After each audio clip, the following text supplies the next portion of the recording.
It's a Monday edition of the North Shore Drive podcast from the Pittsburgh Post-Gazette. I'm your host, Chris Carter. We've got Ray Fittipaldo on. We're going to break a few things down. Just how ready are the Steelers after their preseason run is over for the regular season as they take on the San Francisco 49ers in 2 weeks? We'll address the Kevin Dotson trade where the Steelers traded him away for draft capital and what that actually means for the Steelers offensive line. And we'll go over Ray Fittipaldo's final 53-man roster projection as the Steelers cuts are Tuesday, August 29th.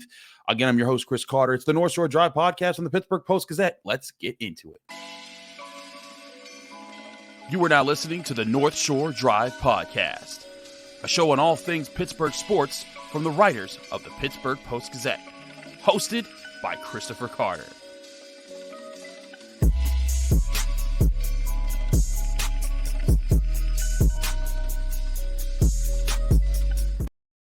Hello, welcome to the North Shore Drive podcast from the Pittsburgh Post-Gazette. I'm your host, Chris Carter, here with Ray Fittipaldo, our esteemed Steelers beat writer here at the Pittsburgh Post-Gazette. We thank everyone for tuning in, whether you're doing so on your favorite podcasting app or on YouTube. Like this video if you enjoy it. Subscribe to this YouTube channel to get all of our Monday, Wednesday, and Friday episodes of the North Shore Drive podcast, as well as all of our content that comes out here from the Pittsburgh Post-Gazette. We want to remind you that this episode is sponsored by Mike's Beer Bar.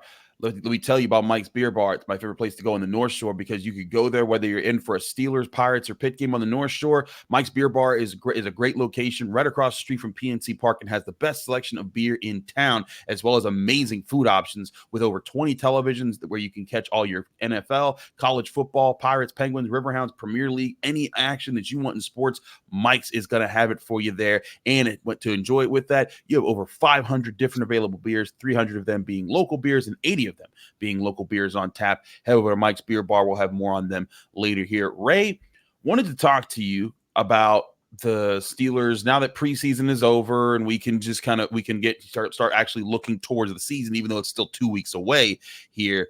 But we're looking at how the Steelers played in preseasons, and I want to focus even more on the offense or so, because the defense was always, I think everyone was kind of confident the defense was going to be, if not a great unit, a very good unit. But the offense, especially the first team offense, 5 drives, 5 touchdowns, Kenny Pickett looking efficient. Ray, do you look at this as something that is translatable into the regular season? Because there are those out there that are saying, well, you know what, the Buccaneers and Falcons, they had their second teams out there. That wasn't, that won't be work against the 49ers. Is this something you see that leads to results in the regular season? I think so. I think you have to be, you take it with a grain of salt for a little bit for what you mentioned.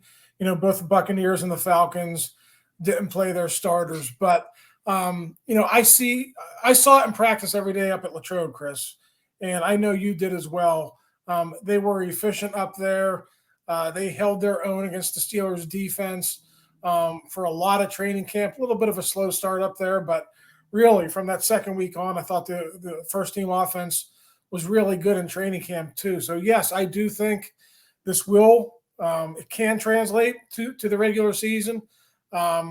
Listen, is it going to happen in the 49ers game, one of the best defenses in the NFL? I don't know. You still might have to find a way to win a close game there, but I think on the whole, when you look at it from the season, and what Matt Canada said on Friday when he talked to the media, on Saturday, more experience up front. They're much better in that regard. And you have guys like George Pickens, Deontay Johnson, Najee Harris, Jaylen Warren. All those guys are more comfortable in making plays. So when you add it all up, I do think we're going to see a better offense this season. But, of course, we got to wait to see what happens. And we're going to see what happens 2 weeks from now with that 49ers game. I agree. I thought this was an interesting take that came out late. I believe it was late Sunday night from Louis Riddick of ESPN, former Pitman himself. And he said people who are saying he's doing it against the twos as a tactic of taking down the efficiency and quality of technique that a player plays with is a surefire way of telling you that not to understand the nuance of the game and that you have an inability to recognize quality, clean execution in that particular exposure. Basically saying that if someone's minimizing what Kenny Pickett and what people are doing, even though it's preseason, they're not understanding what's being taught here. And I think that's the bottom line here, Ray, is that, and I've said this a few times. It's not that Kenny Pickett's throwing touchdown, just that he's throwing touchdowns, or just that the Steelers are scoring touchdown. It's the process of how they're doing it, because you look at Kenny Pickett's throws that he's making. These aren't, bumbling throws or wide open guys that he rolled out of the pocket and was just like, oh, he's wide open, I'm going to throw it to him. They were on schedule, on time, within the concept of a play, well executed, well timed. Like, that is exactly what you practiced for to get those results, and not as much of a scramble drill where it was improvised there.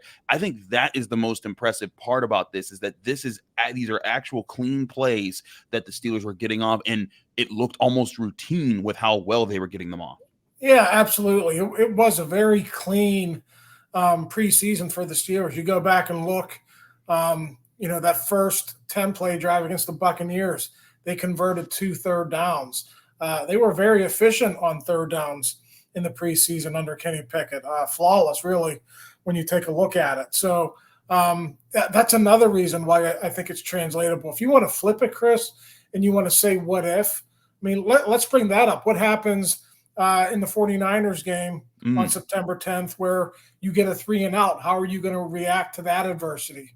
What do you have to clean up on the sidelines? What adjustments do you have to make? First, one thing you could take a look at here, and it's not a criticism at all, but it's just, how will you handle that adversity? How will you adjust on the sidelines? Because they really didn't face any of that in the preseason. So, everything is positive now. We know it's not going to be that easy once the regular season gets here. But again, with the weapons that Kenny Pickett has at his disposal, with Matt Canada seemingly being on the same page with his players now, with them having an identity, a team identity, I think it's going to be a much different start to 2023 than it was in 2022. I think so as well. One thing that I kind of think back to is that it didn't matter if the Steelers were playing against the twos or whoever last preseason; they weren't moving the ball like this. Mitch Trubisky and that offense were levels behind this, and I think that's where I look at this. Is like, if nothing else, this offense is just going to be that much better than they were last year, which is all anyone's been looking for. But I think what the real question is, how much better will they be? Will they be a team that can be, if they're scoring as efficiently as they were in the preseason, we're talking about one of the best offenses in the NFL. And I think that is a little too far to go with it there. It's like, hey, there's going to be adversity. Teams are going to adjust to what they start to do and what they start to put on tape. And there's going to be more back and forth there. But the fact that they were able to do this at all, like you said, if they weren't doing this, we'd be talking about how bad they were. If they were three and outing all through preseason, that would be the story, and we'd be like, well, this is good. This is looking bad. But for the success that they've had, I think it's a sign that there's a potential for them to have a really big upside this season, especially on the offensive side of the ball. Yeah, and if there's one thing we didn't see in the first 2 preseason games that we were able to see against the Falcons on Thursday night, it was the running game.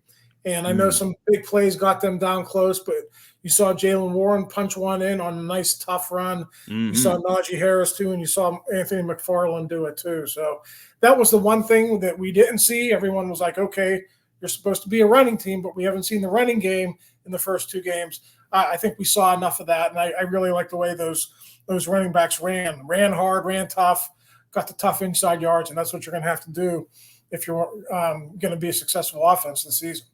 Absolutely. And part of being a successful offense is having a successful offensive line. And the Steelers got rid of one of their offensive linemen via trade on Sunday. We'll talk about the trade departure of Kevin Dotson, what the draft capital was that they got back for it, and what it means for the Steelers moving forward. We'll also have Ray's final 53-man roster prediction as cuts are ahead this Tuesday on August 29th. All that and more here on the North Shore Drive podcast. I'm your host, Chris Carter, here with Ray Fittipaldo. But first, before we do anything else, I want to remind you that this show is brought to you by Mike's Beer Bar. And again, when I tell you that they're my favorite bar in Pittsburgh, they are my favorite bar in Pittsburgh. Just go to the North Shore and you'll see what I'm talking about when you walk in there. I'm a guy who likes variety, and that's what Mike's brings with their beer selection of over 500 available beers. And I mean 500.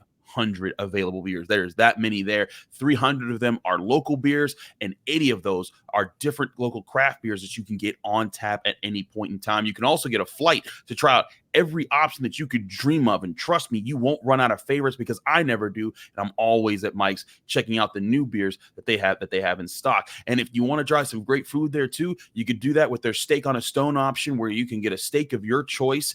They'll bring it out on a heated stone, and it'll heat right in front of you. You cut a piece off, press it into the stone, and then you can get a steak, whether you like it rare, medium well, whatever you like your steak to be cut by. Don't cook it well, then you crazy. But if you're enjoying steak, there's no better place to do that than at Mike's Beer Bar, where you're doing that and you're enjoying a choice selection of beers, along with a lot of other great food options. And again, with over 20 televisions to enjoy whatever sport is on that night. So come to Mike's Beer Bar in the North Shore and get your sports fix and experience the best bar in Pittsburgh. When you go, tell them that Chris sent you.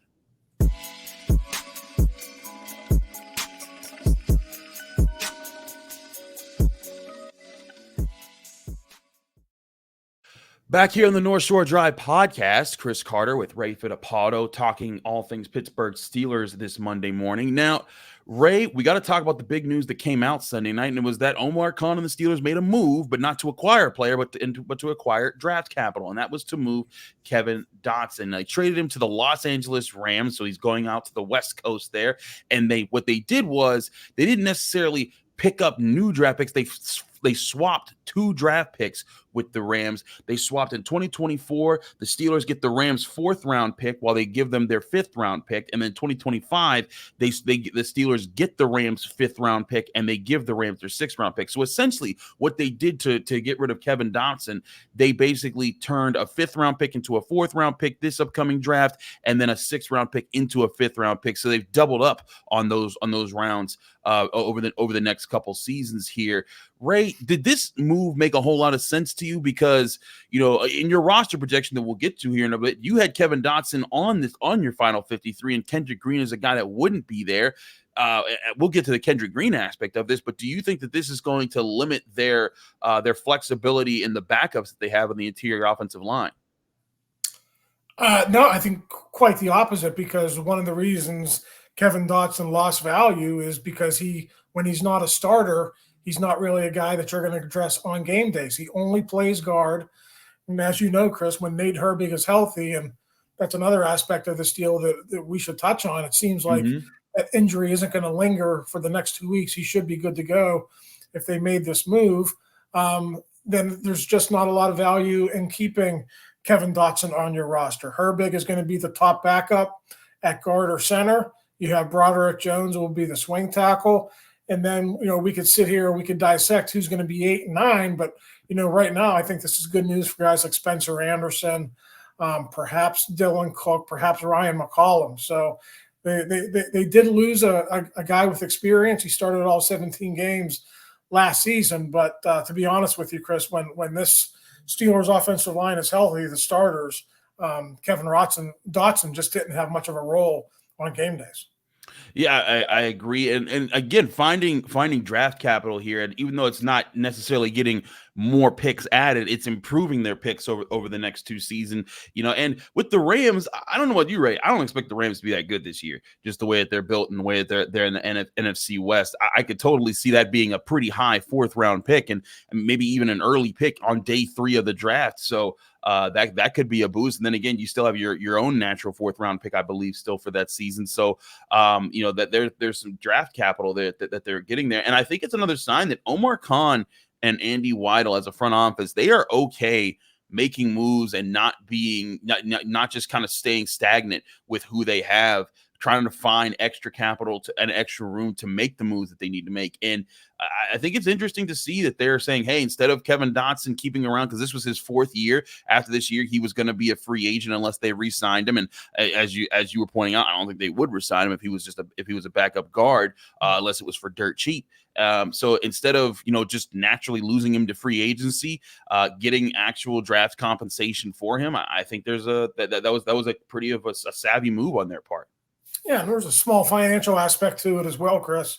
He was due $3 million this year. So, when you take into account the roster displacement, you're basically picking up about $2 million in salary cap. Now, The Steelers don't need it, but it's always nice to have that cushion going into the regular season, and then of course carrying it over if need be. So we'll see what happens with Kevin Dotson.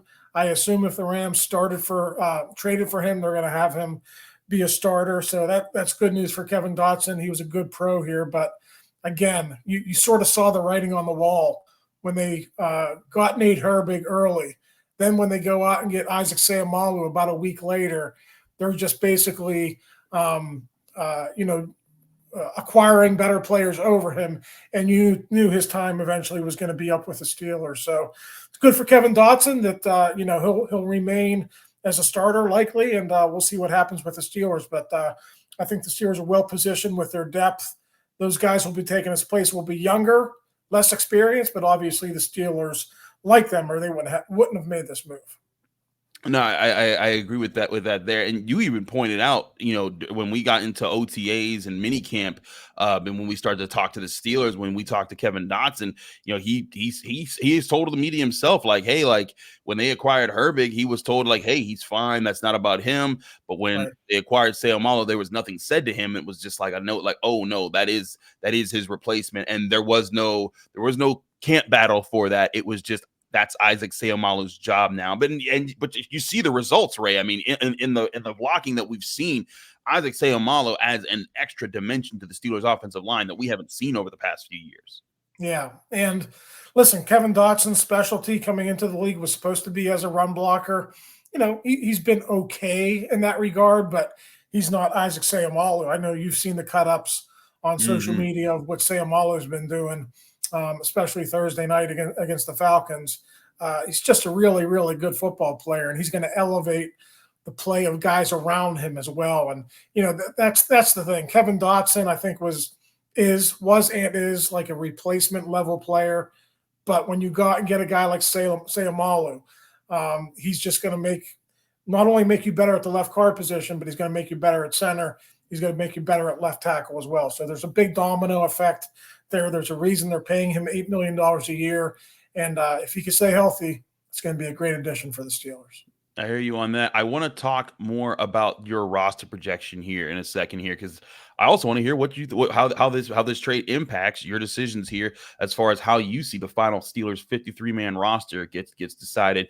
And that happens again tomorrow, Tuesday, August 29th, when all NFL teams have to submit their official 53-man rosters, at least to start the season here. We'll get to that here in a minute on the North Shore Drive podcast. I'm your host, Chris Carter, here with Ray Fittipaldo from the Pittsburgh Post-Gazette. But first, I want to remind you that this show is brought to you by Savinas, Kane, and Gallucci, mesothelioma and asbestos lawyers with over 85 years of experience. Call them now for a free consultation. That's Savinas, Kane, and Gallucci. And also brought to you by GameTime.co. Buying tickets to your favorite events shouldn't be stressful, and that's where Game Time is an app that you can download right to your phone to give you an easy way to buy tickets for all the sports, music, comedy, and theater events near you.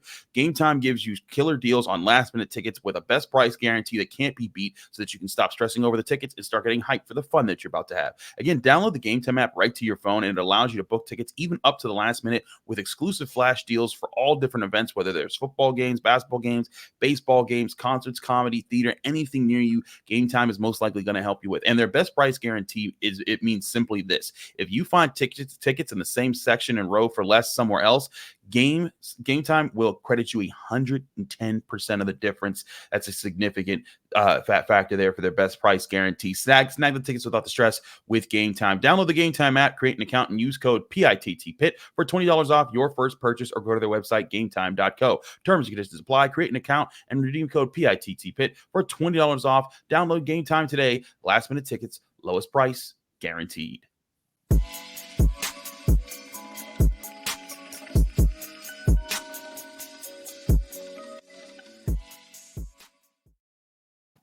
We're back here on the North Shore Drive podcast. Chris Carter, Ray Fittipaldo, breaking things down here on the Pittsburgh Steelers. Ray, want to get to your 53-man roster projection and talk about maybe some of the differences that you've changed now that we're through preseason and training camp, and we have a better idea of what the Steelers are actually going to do. But before we get into some of the bigger changes, I want to hear. So you picked here on your final projection here, and this was released before Sunday night, so there's no way that you could have known about the Kevin Dotson trade. But you had 9 offensive linemen: Dan Moore, Isaac Seumalo, Mason Cole, James Daniels, Chukwuma Okorafor, Broderick Jones, Nate Herbig, Kevin Dotson, and Spencer Anderson.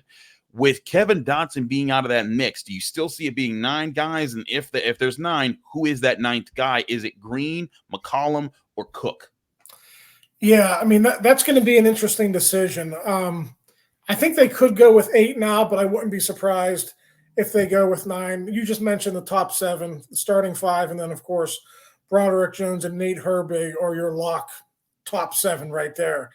After that, it does get interesting. And I think for the Steelers, when you're not only talking about your 53-man roster, but your 46-man game day roster, you got to get comfortable with who your number 3 center is. So is that a guy like Spencer Anderson who's going to be, well, let's face it, he took snaps at center late in camp. I want to say the first 2-3 weeks, he didn't take any snaps at all, but he did late in camp. So is he your number 3, or is Ryan McCollum going to be your number 3? And do you go with that guy? I think Anderson's probably on the 53, but do you try to sneak McCollum onto the practice squad and just sort of stash him there as your number 3? So that's really what we're looking at here, sort of like number 3 center, number 3 guard, number 3 tackle. The nice thing about Anderson, quite honestly, is he could be all 3 of those guys. He could be your 3rd string center, he could be your 3rd string guard, and he could be your 3rd string tackle. So I know that's a lot to put on a rookie, but it's also the reason why he's so attractive to the Steelers. I hear you on that. I wonder if Kendrick Green will get this spot, because they threw him in with the first team offense in the early part of that Falcons game, just playing right guard. And I was like, wait, what? 53's out there? It kind of caught me off guard because I was at home watching on television. And I was like, what the heck is going on here? And I wonder, they've been trying to make Kendrick Green a thing, because I know they appreciate his athleticism with his ability to kind of, when he gets on the run, he gets on the run, and there is athleticism there, but it just hasn't manifested at center. Maybe the ideal spot for him is just not having to snap the ball and playing his natural college position that he played at Illinois. Yeah, and I did watch him closely in that Falcons game. He did play better. Yeah. And I think, one of the reasons he struggles a lot at center is sometimes when you're snapping, it's hard to get your arms up in pass protection when there's a, 320-pound nose guard who's right on top of you. So, I think that was part of the issue. He did look more comfortable, at least in pass protection as a guard. So, yeah, Chris, if they can get comfortable with that, doesn't necessarily have to dress on game days, but he could be your number 3 guard. He could be your fullback if you really wanted to hammer some people. Maybe he only dresses for certain games. Maybe he's part of a package where you use him. But, I do think with Kevin Dotson's departure, the odds did increase that Kendrick Green could make this roster. I'm not 100% convinced that he will, but it certainly opened the door for him more than it was before. Ray, one of the changes I noticed right away with your roster projection, in your initial roster projection, you had just 2 running backs with Najee Harris and Jaylen Warren. This time, you've added Anthony McFarland here. What was the change that you kind of made to make space for a 3rd running back here? Because you also kept all 4 tight ends with Freiermuth, Gentry, Washington, and Hayward. Yeah, it was basically just having 1 fewer defensive back and then 1 more running back. And then, of course, Chris, with the 53 that they're going to announce on Tuesday, that will not be their 53 that right. they take into it the always season. Changes. So there's probably going to be another trade. There's probably going to be 2 or 3 waiver wire pickups. So, yeah, they will juggle that roster from Tuesday, quite honestly, all the way up until the next Friday. They'll have about 7 to 10 days to sort of, play with that. So, I'm not 100% convinced that McFarland's going to be on this team. I thought it was really interesting that Hayward got a bunch of carries in that game as well.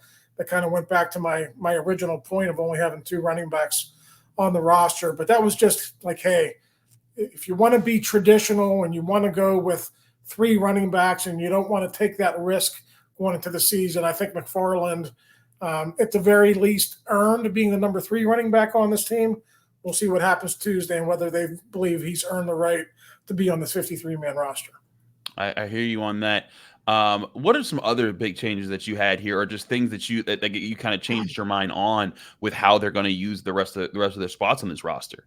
Yeah, I mean, just James Pierre. I don't think he played well enough to be on this 53-man roster throughout the preseason. I understand that he does bring some value on special teams, but I think there's also a need to have a quality number 4 corner on this roster come the regular season, because quite honestly, Chris, if they have an injury to either Joey Porter Jr., Patrick Peterson, or Levi Wallace, it's going to put a big stress on your secondary and what you can do as a defensive coaching staff. So I don't know if that's going to come via a trade. I don't know if they could upgrade via the waiver wire, but I just thought it was below the line this summer for James Pierre. He's been here for a while. You kind of know who he is, what he brings to the secondary, and I just think they could upgrade there. I hear you on that. Looking around here on the defensive line, you have Cam Hayward, Larry Ogunjobi, Keanu Benton, Isaiah Loudermilk, DeMarvin Leal. All those are standard guys. Montravius Adams also, but you have Armin Watts over Braden Fehoko. Has Fehoko not done enough for you to suggest that he might be their last defensive lineman that they pick here? Because again, I think that he brings the oomph when they come to run stuffing power, and I think in a way that some of these other guys don't. But Armin Watts does maybe offer you a little bit more flexibility if you wanted to move him around. Yeah, that's what it comes down to, just the versatility. And the reason I didn't go with Fehoko, quite honestly, they could keep him on the team. I just didn't see him take a lot of reps with the ones in practice or in games. I mean, they were few and far between. So usually you like to get a guy like that out there with guys he's going to be playing with, and I just didn't really see a lot of that here this summer. The one interesting thing that I'll bring up, and I don't know if this is going to play into it or not, but Kevin Dotson was a Colbert draft pick. Isaiah Loudermilk was a Colbert draft pick. Could they be trying to deal a guy like Loudermilk? And then if they do, could you get more draft capital in return? And then, of course, you could keep Fehoko, Watts, and Adams. You could certainly do that. Or could you trade a guy like Montravius Adams, another Colbert-era acquisition? They signed him off the Saints practice squad late in the 2021 season. So I just keep going back to these Con Weidel guys versus these Colbert guys, and I think slowly but surely you're seeing the Colbert guys moved off the roster in favor of some guys, the draft picks and the free agents that Andy Weidel wants on this football team. And, of course, not all the Colbert guys, because, TJ Watt and Alex Eisman, those guys are pretty good. But the fringe guys. Yeah. Right, but the fringe guys, the guy like you're pointing out here, these are guys who don't necessarily have a long-term spot on the roster. They're the guys that they're trying to say, hey, can we improve this roster by improving these positions and where they are in the depth chart here? I do think it's interesting that they've moved on from quite a few of them already, and it's only been a year. So certainly seen that. We've seen a lot of preseason hype from what the Steelers have done. They will be back in practice this week. We'll have our reporters on the scene there, so follow all of their great coverage at post-gazette.com to keep up with all things Steelers practices as they get ready for the season opener against the San Francisco 49ers, I believe on September 10th, the first home opener the Steelers have had since 2014 when they hosted the Cleveland Browns. He's Ray Fittipaldo. Find him, his work at post-gazette.com. Ray, thanks so much for joining us. Thank you all for joining us here on the North Shore Drive podcast, a Monday episode here. Remember, you can find this show on your favorite podcasting apps and on YouTube. Like this video if you enjoy it. Subscribe to this channel to get all of the Monday, Wednesday, Friday episodes of the North Shore Drive podcast, as well as the daily content that comes out from the Pittsburgh Post-Gazette sports department. We'll be back Wednesday with another episode here from the North Shore Drive podcast. Thank you for tuning in to another episode of the North Shore Drive podcast from the Pittsburgh Post-Gazette. If you watch this video on YouTube, please like the video and subscribe to our channel. For 3 months of digital access to post-gazette.com at 99 cents, click the link below in the description.